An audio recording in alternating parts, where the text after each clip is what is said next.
சங்கர் டைரக்ஷன்ல ராம் சரண் நடிப்புல game changer படம் இன்னைக்கு ரிலீஸ் ஆயிருக்கு.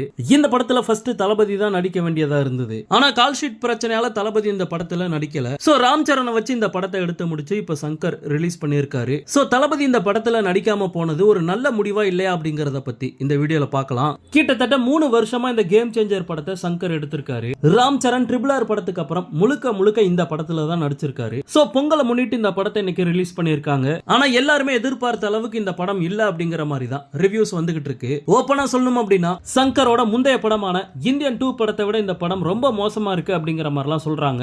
இந்த படத்தை இன்னும் நான் பார்க்கல. இருந்தாலுமே ஆடியன்ஸோட ரிவ்யூஸ் அடிப்படையில வச்சு பார்க்கும்போது படம் சுமாரா தான் இருக்கு அப்படிங்கிறது கன்ஃபார்மா தெரியுது. ஒருவேளை தெலுங்கு ரசிகர்களுக்கு இந்த படம் பிடிச்சிருக்கா அப்படிங்கறத வெயிட் பண்ணி தான் பார்க்கணும். ஆனா நல்ல வேளை தளபதி இந்த படத்துல நடிக்காம எஸ்கேப் ஆயிட்டாரு அப்படின்னு தான் சொல்லணும். டைரக்டர் சங்கர் இந்த படத்தோட கதையை ஃபர்ஸ்ட் தளபதி கிட்ட தான் சொல்லியிருக்காரு. அது மட்டும் இல்லாம இந்த படத்துக்காக கிட்டத்தட்ட 1.5 வருஷம் டேட் வேணும் அப்படிங்கிற மாதிரி கேட்டிருக்காரு. ஆனா 1.5 வருஷம் நம்மளால முடியாது அப்படிங்கிற மாதிரி தளபதி சொல்லிட்டாரு. சோ நல்ல வேலையா தளபதி இந்த படத்துல இருந்து தப்பிச்சிட்டாரு அப்படின்னு தான் சொல்லணும். தளபதி நடிக்காம விட்ட நிறைய படங்கள் பயங்கர ஹிட் ஆயிருக்கு. குறிப்பா சண்டைக்கோழி, தூள், முதல்வன் இந்த படங்கள்லாம் தளபதி தான் நடிக்க வேண்டியது. ஆனா சில ரீசனால தளபதி நடிக்காம விட்டாரு. ஆனா அந்த படங்கள் ரிலீஸ் ஆனதுக்கு அப்புறம் தளபதி பயங்கரமா ஃபீல் பண்ணி இருக்க வாய்ப்பு இருக்கு. பட் இப்போ கேம் சேஞ்சர் படத்துல தளபதி நடிக்காம விட்டதுக்கு கண்டிப்பா அவர் ஃபீல் பண்ண மாட்டாரு அப்படிங்கிற மாதிரி தான் தோணுது. ஓகே நண்பா, கேம் சேஞ்சர் படம் யாராவது பார்த்திருந்தீங்க அப்படின்னா உங்களுக்கு பிடிச்சிருந்ததா இல்லையா அப்படிங்கறத ஷேர் பண்ணுங்க. தளபதியோட எல்லா அப்டேட்டுமே மிஸ் பண்ணாம பார்க்க நம்ம சேனலை சப்ஸ்கிரைப் பண்ணி சப்போர்ட் பண்ணுங்க. தேங்க்யூ.